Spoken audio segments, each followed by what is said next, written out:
Hey guys, I'm in the North Bay at Marin. San Francisco is that way, behind all that land. And check it out, that is San Quentin maximum security prison. Brett, you better watch what you do. I know. Buddy, apparently this one's still active, Guilty but of selling e-bikes. Guilty of selling smiles.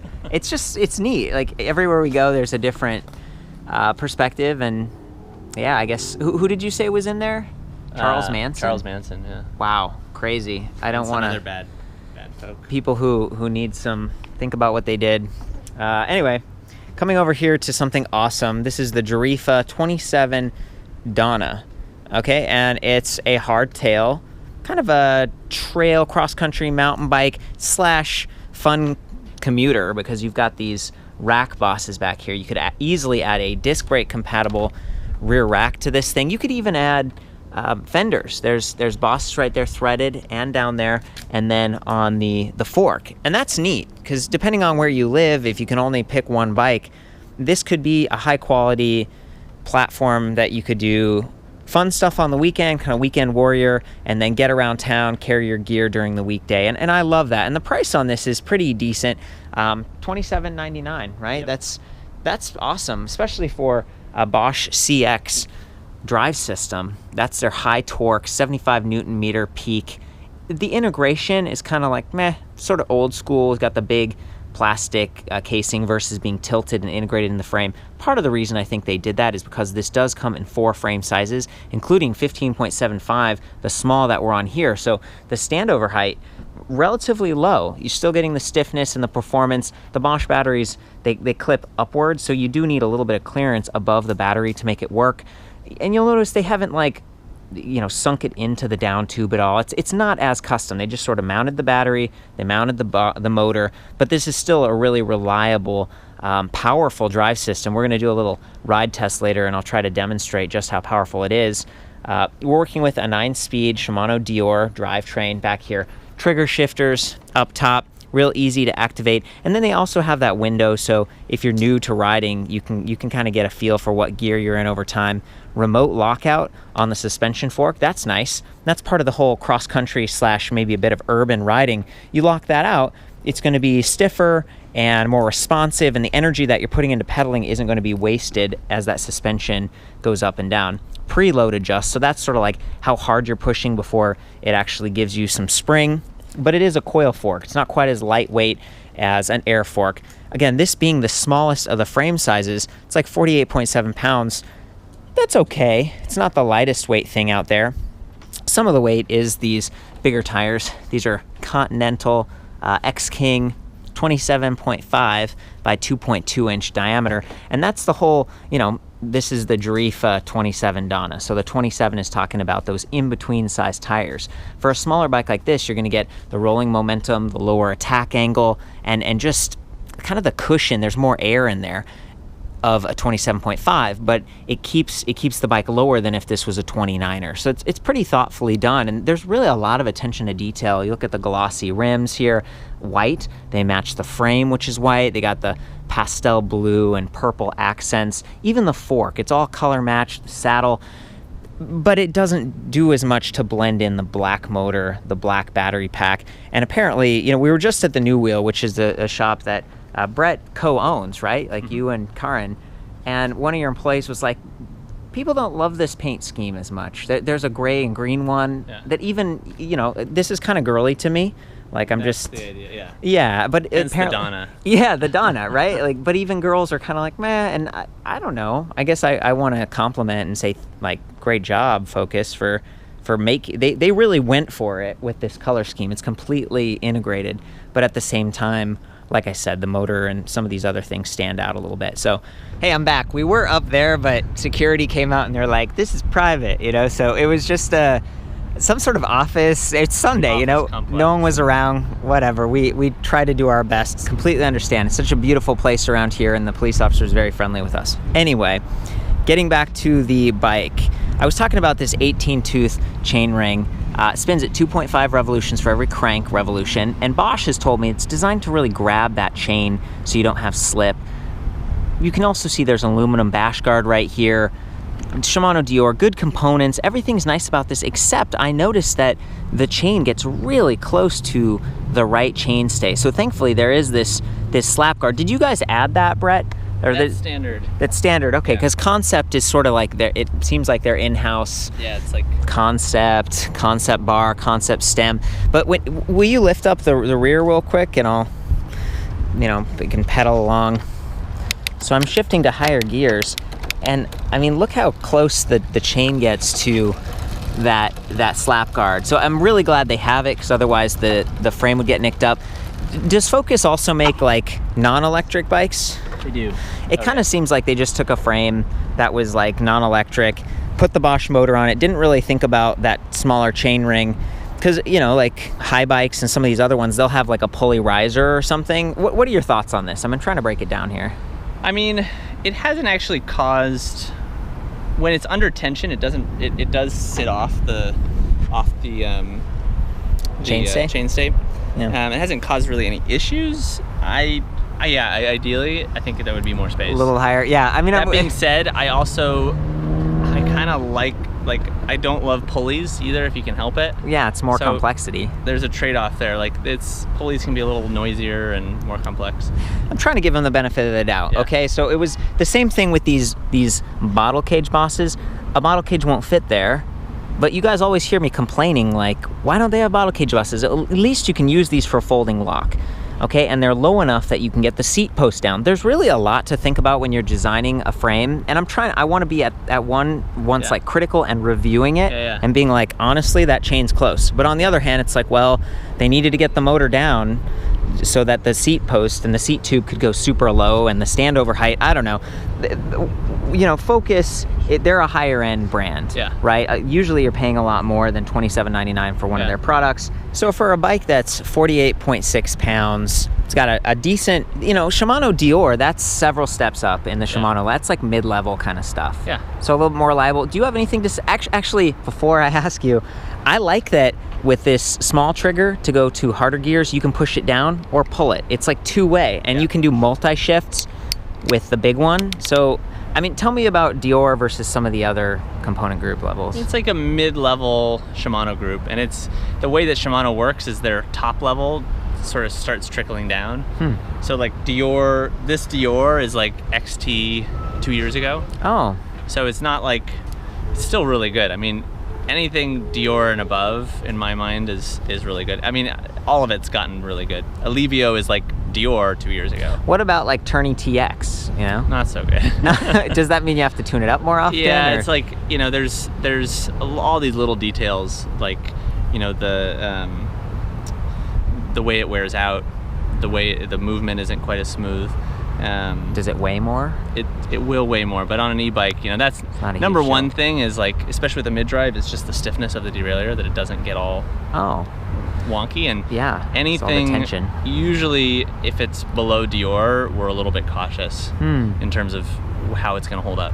Okay. Deore, we don't see problems. Deore XT, definitely no problems. But Acera? Acera is questionable. Cool. I love Depends this. on how you ride. We get the expert perspective here. You guys are in the shop. You actually deal with customers. Yeah. A lot of times I'm like, it's level 1. It's level 2. So it's cool to hear. Thank you, Brett. We look at durability, and then there's performance and there's durability. Well, and with the CX drive, so this is the high torque, like mountain drive from Bosch, and it does have shift detection, but it's software driven, so it's sort of waiting. It's kind of like giving some space for that chain to slip to the next gear. Yeah, that helps. So you could have a lower quality derailleur and have it not cause problems. Okay. Like we've seen with other mid-drives that even high-end derailleurs can have problems with a mid-drive that doesn't know that you're shifting. Well, and this isn't really interesting. The whole topic of mid-drives here, this is the first year, 2017, that Focus has used Bosch for the Jarifa, I think. I mean, I saw it last year. It was their Impulse motor. Yeah. Does that sound right? You're correct. What do you think about going from Impulse to Bosch? I think it's a good thing, especially in the States. So they still do Impulse in Europe. Okay. But they are they're a huge brand in Europe. So in the States, they have to support whatever they sell, and they've been really good about support. But, this frees them up to focus on marketing and, the product line and all of this, instead of, carrying a lot of inventory of spare parts. Okay. Well, I definitely like the displays. My favorite is probably the Intuvia. It's removable and it has the USB charging port. The Purion, which we're looking at here, it's much more compact. And I've heard some mountain bikers say like, oh, if I crash, this doesn't get damaged quite as much because it's not like up high in the middle. It gives you most of the readouts, but not all of them. It doesn't have like average speed, max speed, the clock. In order to explore this, you hold down the minus key. So if I hold it down for a second, it says, oh, here's your trip meter, 47 miles. Here's your total odometer, 199 miles this bike has gone. Hold it down again. Sometimes these buttons are a little finicky. Then range. So if you're doing plus or minus into different levels, your range is calculated dynamically based on the last mile of riding, the remaining battery capacity, and the assist level. Okay, and again, this is the kind of bike, because it's a mid-drive, weight is low in center, really well balanced. It's very quick and responsive, which you want for the trail. Like if you're actually out there on the edge of an embankment or something, you want the bike to be responsive. This is the motor that's one of my favorites that way.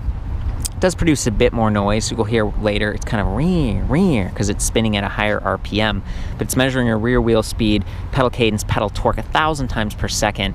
And I feel like it works really well.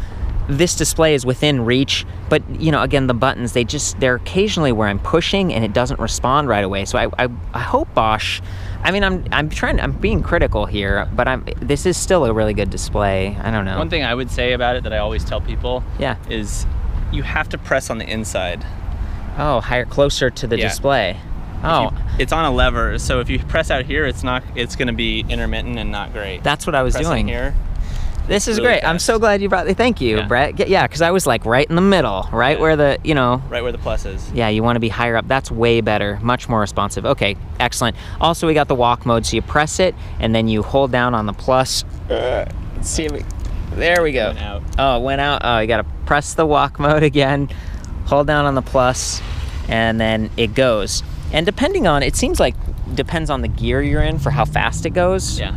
Okay, cool. Top speed on this, 20 miles per hour, class 1 e-bike, going to be allowed on the most trails, especially in California. Mm-hmm. I feel like we've covered most of this. Cables are internally routed. It has an 1.1/8" headset. It's not tapered. Pretty short stem, which is nice, kind of brings you back a little bit. That's more like the American style of mountain biking. 27.5 wheels. It's not as new anymore, but that used to be like kind of a cool thing. It's made it different. What else am I missing here, Brett? What do you want to say about this, or who buys it? I mean, it's an entry level bike with the performance is great. Mm-hmm. The value is really good, but it's not it's not like the suspension is not super adjustable like an air suspension fork. Yeah. So it can be good for a commuter bike. It comes in really small sizes. Yeah. And it's entry level, but it's great. There you go. Good value. And you're saying entry level, but the truth is, with this drive system, I think that this is high level. Yeah. It's just, it looks a little more entry level in some of the components, but only the motor some. is high end. Yeah. But the components, like as a if you were doing high, like performance-oriented mountain biking, you might find it a little lacking. That's a great way to put it. Also, just the axles on this. This is not using boost or anything. It's just kind of normal because it's 2.2-inch diameter tires. Quick release on the front and rear. They're both using the 9mm skewers, so it's not as stiff. It's not as like just super tough like some of the new mountain bikes that you see. Yeah. But this, we were talking earlier. There's a mountain around here, Mount Tamalpais or something. Mount Tam, yeah. Mount Tam, Tamalpais. Yeah. And it's like that's where mountain biking was. It's one of the places where they claim it was like the first place. I think that's pretty cool. Yeah. We're in the home of mountain biking, guys. We sell a lot of these mountain bikes here. This is great. We'll take a ride. I want to go to that hill. We're gonna sneak back and try to like not have the security guard kick us out again. But there's a great hill, and I want to demonstrate how powerful this is. It does depend on how you're shifting, so keep that in mind. If you're in a high gear like we are right now, well, that motor's really struggling. And in fact, does this one have shift recommendation? No. It doesn't. Okay, so on the Intuvia, you get the little arrow up or down, and it's trying to guide you, like you might want to shift gears to help the motor. You just, with this kind of bike, you just feel it out. Feel it out. Feel it out. Okay, let's do it. Oh, and the charger. 4-amp charger. Love that. 1.7 pounds. It's relatively compact. You can toss it in your backpack. And actually, Court. Is this the 2-amp? Oh, is that because it's a cheaper one? Mm-hmm. So that's one of the ways that they keep the price lower. Yeah. This was 1.7 pounds. I think it's only 1 pound for the compact charger. It looks a lot like this, but it's not as fast. And the battery pack on this one is 36 volt, 11 amp hours versus the new Powerpack 500's 13.4 amp hours. So those are all the ways that they've spec'd it down to make it a little cheaper. And I like that it comes with a kickstand and then it's adjustable, because again, this might be an urban slash urban, what's the other thing? Urban and mountain use. Let's see here. Looks like Brett's connecting with a customer over there. I'm giving some space.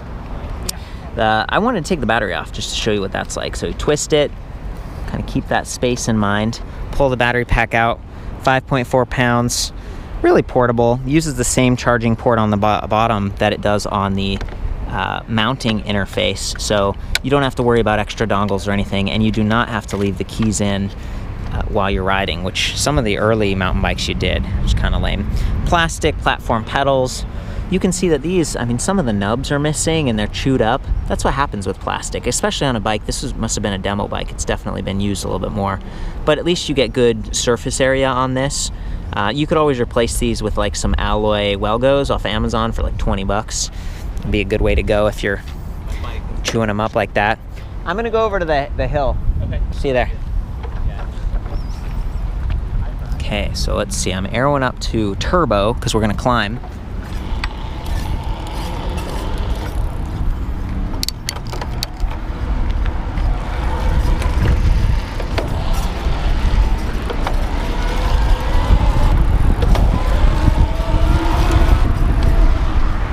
Just responds so quickly. I love that. It's very responsive, it's fluid, so if you're not pushing hard, it doesn't force you forward and surprise you.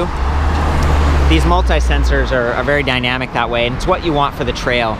So there's the hill, Wood Island. I don't want to get us in trouble, guys. What I'm going to do is shift down a little bit, because I'm in the 5th gear right now, kind of in the middle, and then we're just going to climb it. Shifting down. Okay, I'm not even in the lowest gear. I'm probably like in the 2nd gear. And we're in a slow right here.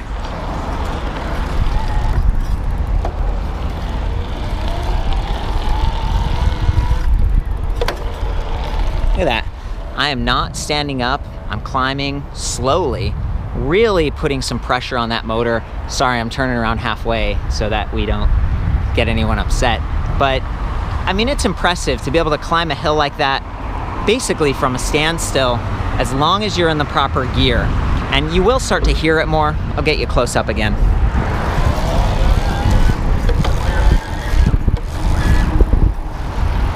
There it is again, super fast. Also, the Bosch drive systems, the performance line, they give you 120 RPM support. So some of the older Shimano motors, and I think maybe the Yamaha, they were like 100 RPM. So what I would find is I'd be trying to spin faster to get like my legs an advantage, spinning, and the motor would fade out on me. This one just powers right through. It keeps giving you support. And that's just my personal ride preference. I have a sensitive knee and I like to spin. Okay, I'm over in the shade. I was gonna try to show you the backlighting on the display. It's constantly backlit, but it's real faint. It's nice. It's not gonna use a lot of power. And these ergonomic grips, they just smooth out the ride a little bit, in addition to the suspension fork and the bigger tires. They lock, so they're not gonna twist on you. And then those brake levers, they are adjustable reach, so you can bring the levers closer to you if you're someone with smaller hands. And that's nice. Just some of the other benefits of a little bit upgraded hardware. I think these are the Shimano M315 hydraulic brakes, but you do have 180 millimeters front and rear, and that's excellent when you're out on the trail and you need to stop quick. Or you've just got a bunch of momentum because the bike is a little bit heavier. And as a final thought here, you could replace that seat post with a suspension seat post. This is 27.2 millimeters, and then that would create almost a full suspension feel, but at a value price point. So that's something I think about too. Just keep in mind, if you're relatively short and you need that saddle as low as it can go, when you add a suspension seat post, it needs like 3 inches at least, depending on if you get a thud buster or a body float or the Suntour NCX. So, yep. I think that's kind of it. It's been a little bit bumpy on this review. But big thanks to the New Wheel. Their shop's just around the corner and this bike trail is right next door. It's always cool to go out with someone who's an expert, who's been working in the industry and gets to hear from customers. You know, I wasn't trying to beat up too much on Focus, but I do want to explain why this bike is cheaper and some of the things that you're sacrificing. So I hope that helps you out. I'll have all the specs, standover height, different measurements and stuff back at ElectricBikeReview.com. Of course, have fun out there, be safe, and I'll see you on the trail.